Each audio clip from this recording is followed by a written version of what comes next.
Welcome to another Airbrush Asylum video. In this video I'm going to show you how to do some real fire on this panel. This panel has already been painted in a DNA candy. It's been clear coated, and now I'm going to use House of Colour paints to create my real fire effect. I'm going to do this with some skulls in the background, so we're going to start off with that first, and then we're going to build the fire on top of that. So starting with a molly orange, which I've got in my airbrush at the moment, I'm just going to map in a bit of a flame design, and I'll build on that as I go, and then I'll incorporate my skulls into that.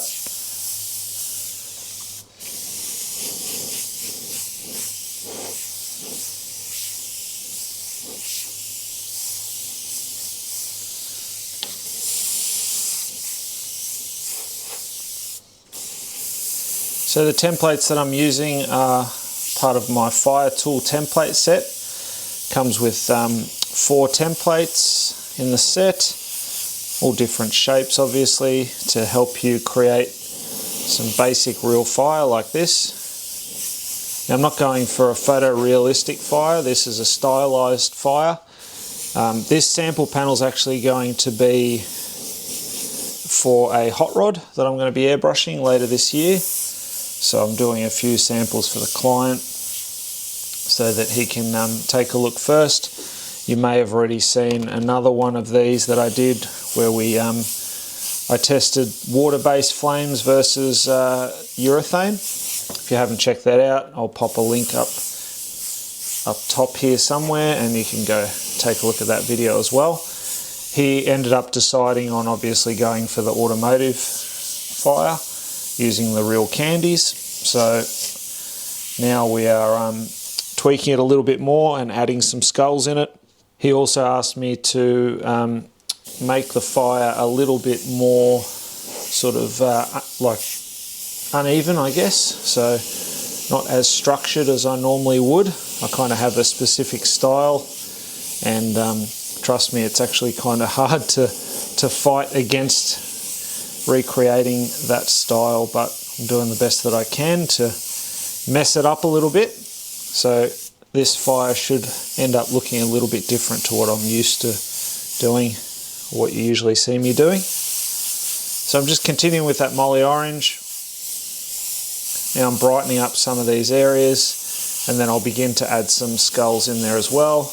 Now obviously when using automotive paint, you should really be wearing a respirator.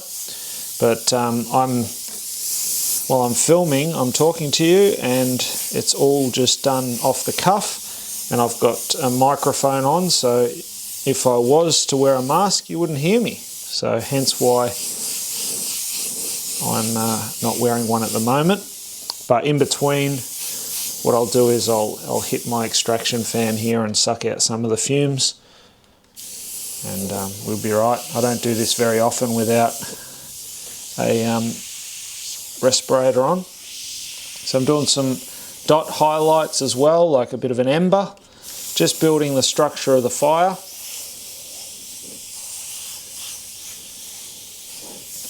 Kind of trying to imagine this flowing up the side of a hot rod, which is essentially what's going to happen. So I think that's probably enough for the first part of the base. And I've got to get the skulls in there as well, so let's go ahead and grab a couple of skull templates. So now, if the fire is traveling that way up the hot rod, I don't want to face the skulls that way because they'll be looking towards the back of the hot rod. You always want to face them towards the front of whatever vehicle you are painting. So I'm just going, he asked that there's skulls in it, but he doesn't want them too visible, so I'm just going to get a basic structure using these templates. You can see there, already got a bit of a skull shape showing. Just get some of the key areas in, and then I'll freehand off that and build them up. So I want them to obviously look like they're just buried in the fire. I might use that one as well. Don't need too many. Just go with that part. Alright, so we've got 4 in there at the moment, so let's just pull them out a little bit. And what I'm going to do is I'm going to have a bit of a play around. I'm going to actually make the eyes glow. So I'll go heavy with that, and that should pick up the candy.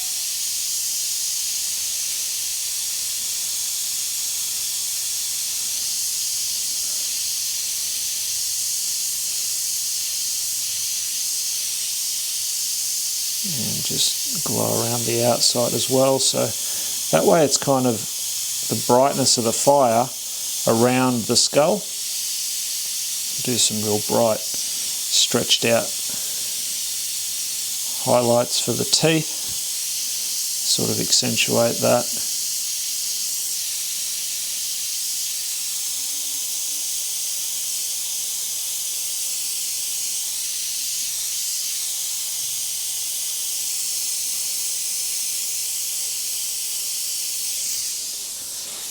Pretty cool.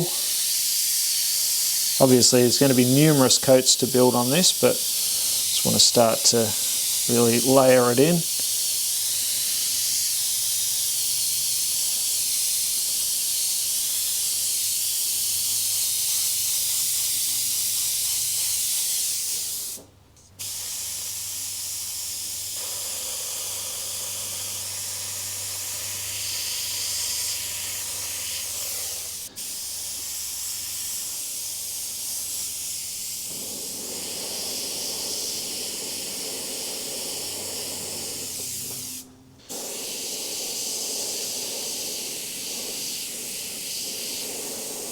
Just going to keep moving on with that molly orange.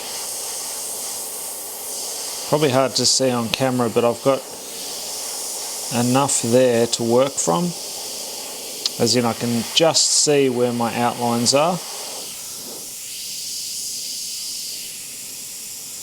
So that's all you really need. You don't need to go crazy with the templates.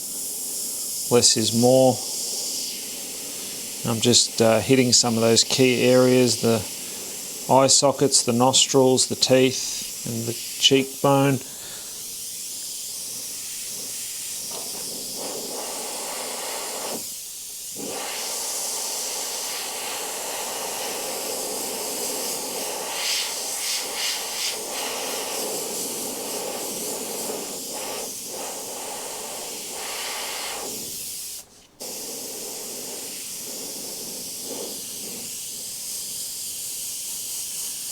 Reasonably loose at the moment with the detail. I'll come back in and add more as I go on. Again, I'm just sort of getting my fundamentals in. Essentially this is like your foundation, and then you build on top of that.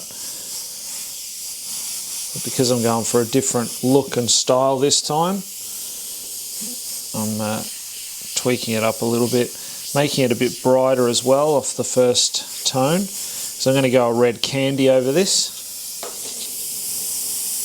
because I want those skulls to be in the background.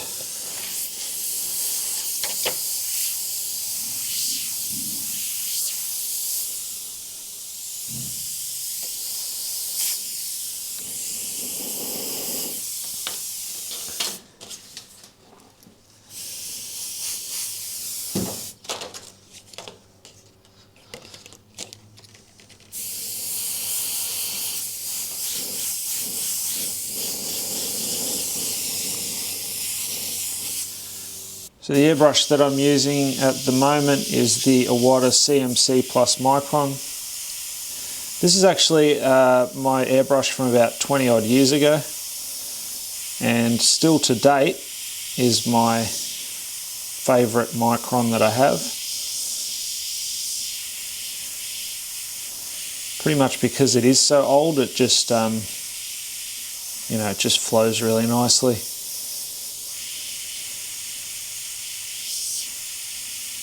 I find that the longer you have your airbrush, the better they perform over time. You sort of wear them in a little bit.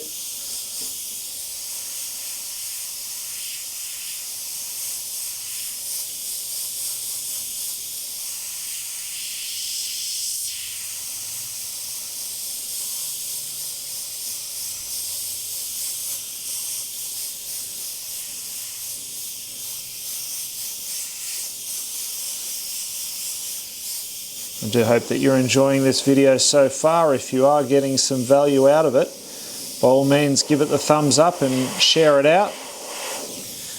That's going to help to build this airbrushing community and hopefully help loads more people with their airbrushing. If you're new to this channel, then welcome. For all of our regular viewers, welcome back. Consider subscribing if you haven't already, and tap on that bell icon and that'll notify you every time I put out new content. Been doing 2 videos a week at this stage, so hopefully you've all been enjoying what's been uploaded.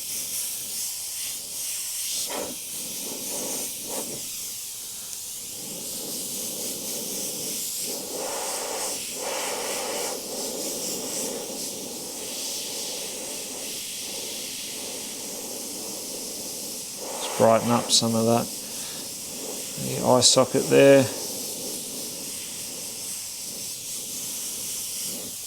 So again, not really trying to pull out all of the detail at this stage.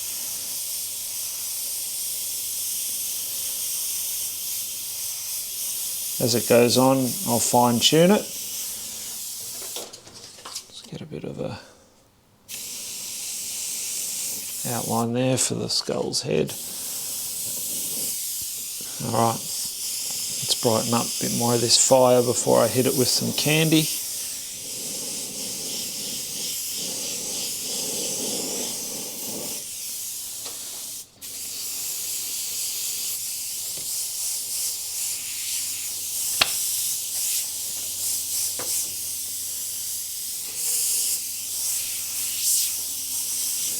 You can see I actually thinned the paint down a little bit more, so it is a little bit wetter.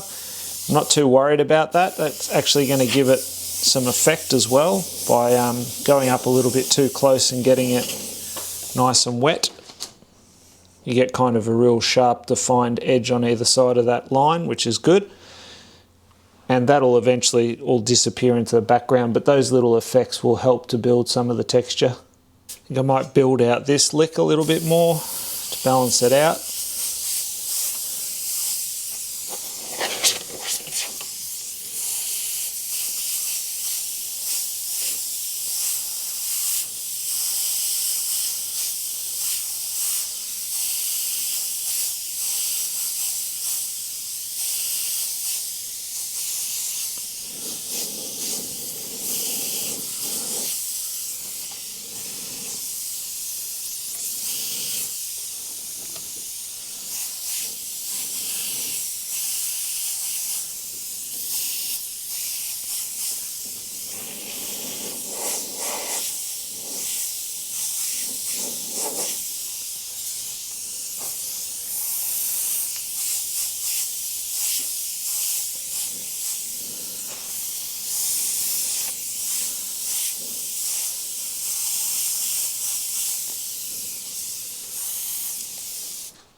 Looking like a bit of a mess at the moment, but fire always looks like that when you first start building the layers. Just got to keep going with it.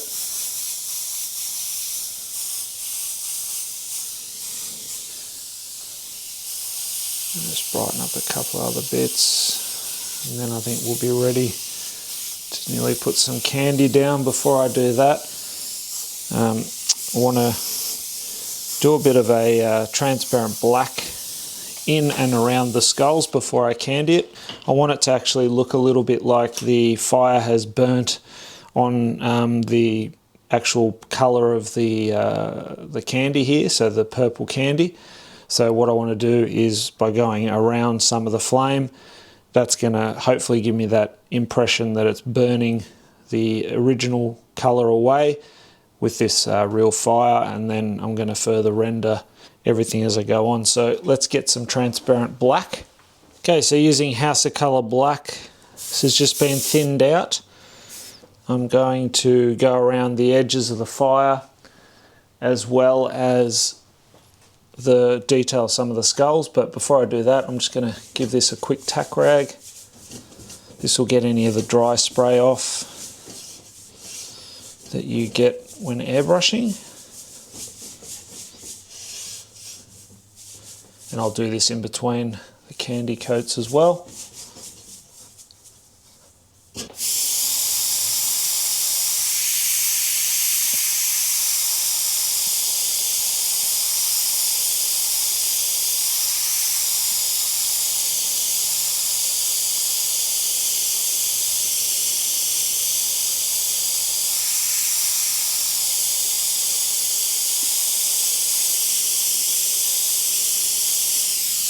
What I think might work pretty cool is if I do a little bit of spraying through a template around those edges, just to make it appear like the paint's been lifting and burning off.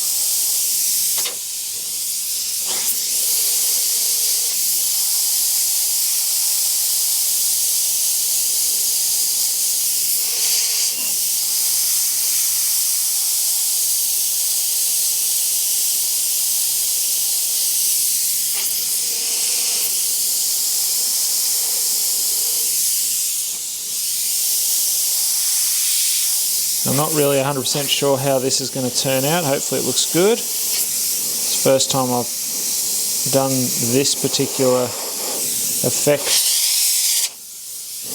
on this colour base with skulls. I have done the sort of burning effect on a white set of flames, like flames on a white background.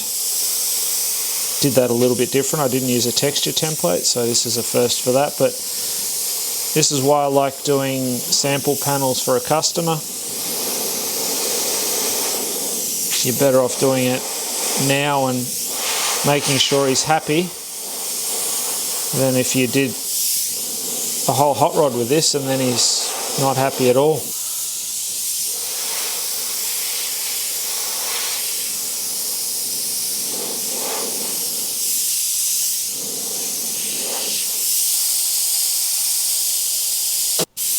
This is continuing on.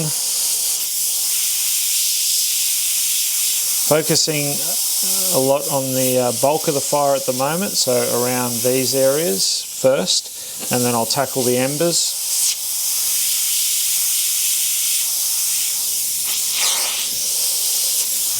So you can see I'm building it lightly, I'm not going too heavy too quick. Again, that gives me room to adjust. I'm also keeping in mind that my base, once it's clear coated, will show all this through. So even these subtle little textures will most likely be visible, because once this is all cleared, you're going to be seeing right through that, even through some of this black, because it's a transparent, back into the metallic base of that candy.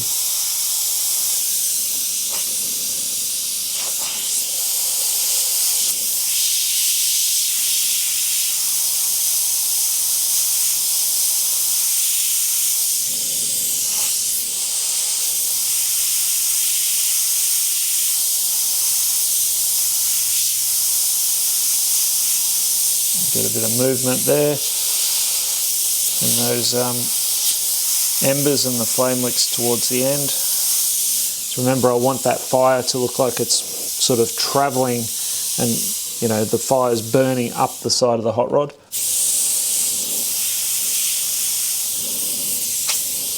Tweak that all more in a second. I'll just get this black around the base done first.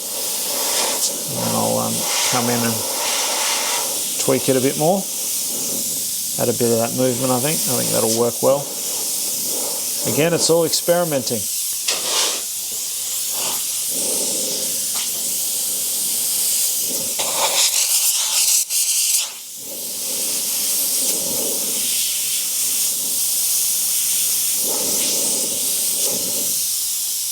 So do a little bit of freehand now, and I'll start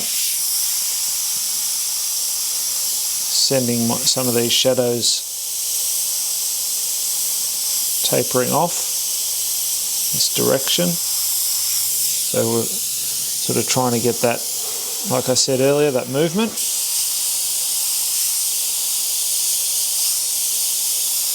Keep in mind I've still got numerous layers to go, so this isn't going to be as obvious once I've done the other layers.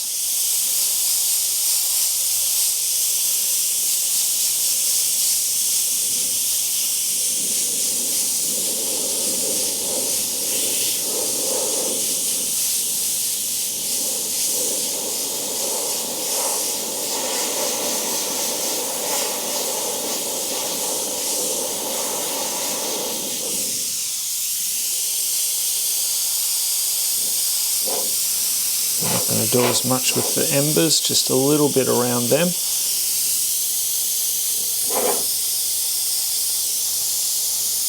Because I'm imagining them to be obviously a bit higher up from the surface of the paint, as they've detached themselves from the bulk of the fire and they're sort of flicking up the rest of the car now.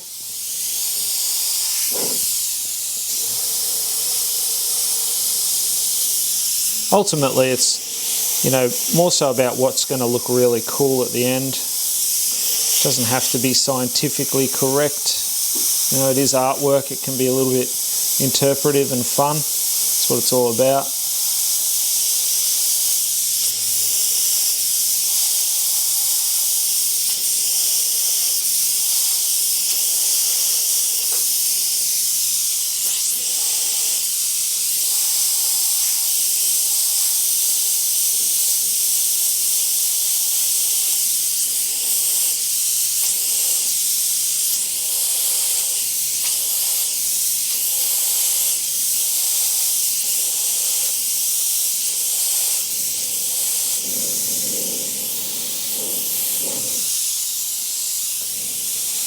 Alright, we've got a few of those in there now. I reckon now I can attack the skulls.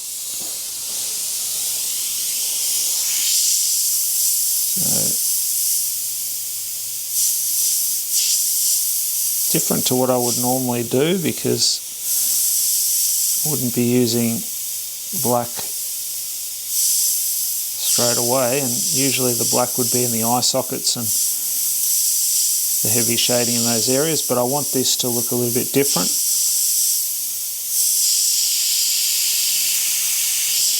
I'm hoping by doing it in this order, I get a more sort of ghostly and mean looking skull hidden in the fire.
Really see how suggestive that part of the skull is.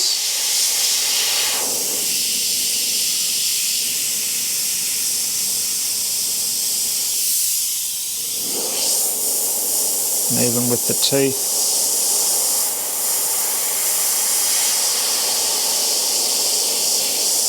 I'm essentially doing the opposite of what I would normally do, but definitely fun to give it a go.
So obviously keeping this side of the skull brighter,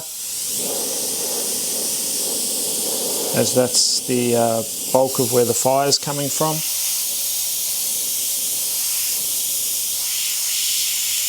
Trying to give it that real contrasted light source, almost like a bit of a glow happening, so that they're in amongst the fire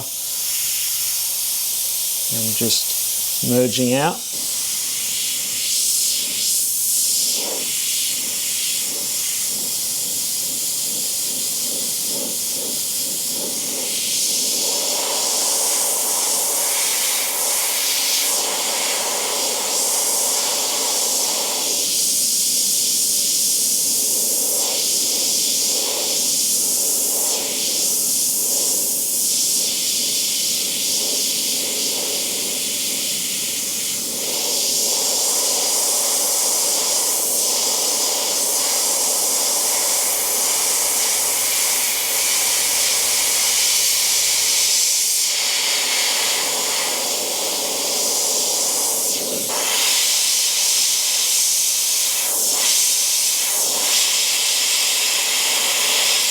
You can see I'm keeping my trigger finger pressed down at all times, and up nice and close for any sort of sharp shadows. If I want a softer shadow like this, I'll just move, still be up close keeping that air on, but I'll move a bit quicker and I'm further away. You can also angle your airbrush if you need to, in order to kind of keep the overspray from travelling in a certain area. Now I'm going to, while I've got the black, I'm going to go back here and just add a bit more texture in these areas here and darken off some of these.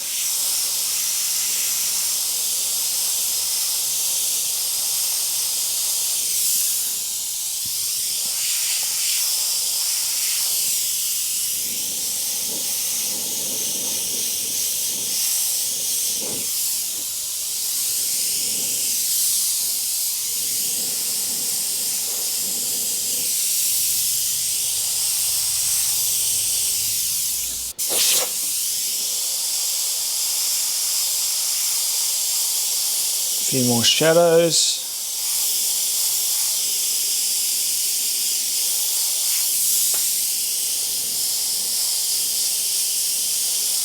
The other thing with this flame is it's going to be a little bit more orangey red. Again, as per request by the customer, so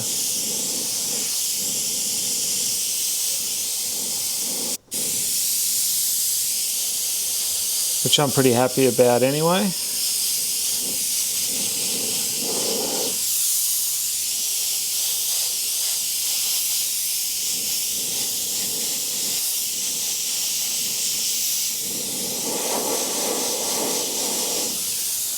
It's already starting to give it more depth.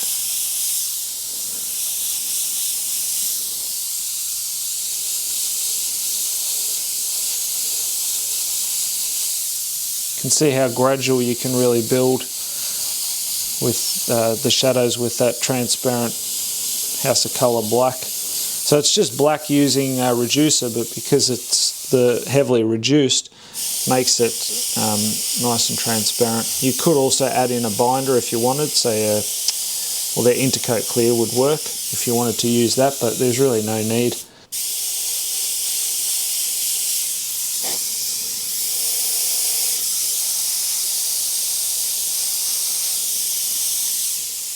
Okay, so now I want to coat everything with the Apple Red Candy by House of Colour. I'm just working my way over the top of it. Basically coating anything that's the molly orange and the fire layer, but staying away from the purple. So I don't want to go over the top of the purple.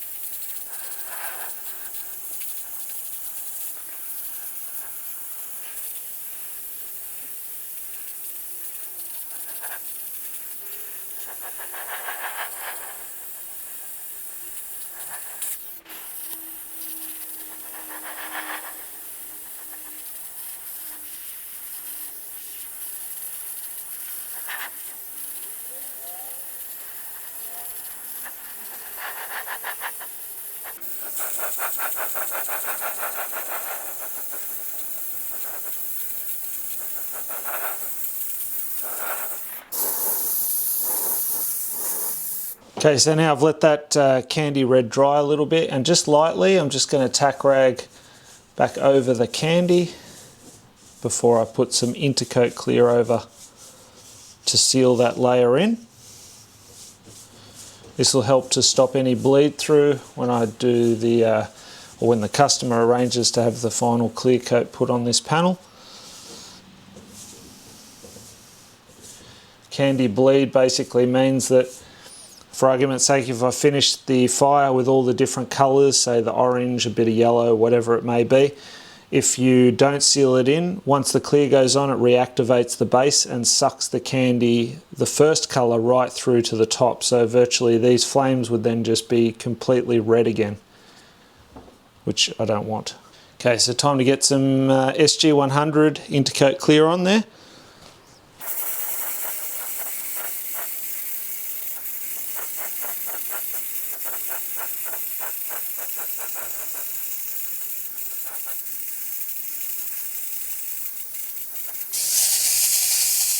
Okay, so this is where we're going to leave it for part 1 of this tutorial. Be sure to check out part 2 and check out some of the other videos and playlists that I've got listed here. Until next time, go grab your airbrush, do some amazing artwork yourself, and I'll see you again very, very soon in the next video. Thanks for watching. Bye for now.